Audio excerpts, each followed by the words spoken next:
O mga kabunyo, gumarap na si General Torre, nagpa-interview na sa media. Nagpa-interview na. Umattend siya sa birthday celebration ni Laila de Lima, habang nandun siya, nandun din ang mga media. Ang sabi niya naman sa media, wala naman akong sama ng loob. Good soldier ako. Pero naniniwala ba kayo? Wala siyang sama ng loob. Ay inamin niya naman 5 beses na tawag ni SIL Jerimulla, hindi niya sinagot. Ang sabi niya lang, hindi niya napansin. Maniwala ba kayo doon? Pangalawa, hindi siya umattend sa press con. Pangatlo, hindi siya umattend sa turnover.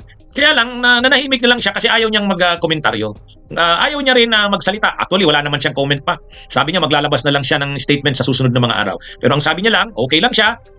Tanggap niya yan, dumadaan, maraming beses na siyang may mga dinaanan na daw siyang ganyan, na pangibabawan niya naman. For the meantime, maglilib daw muna siya.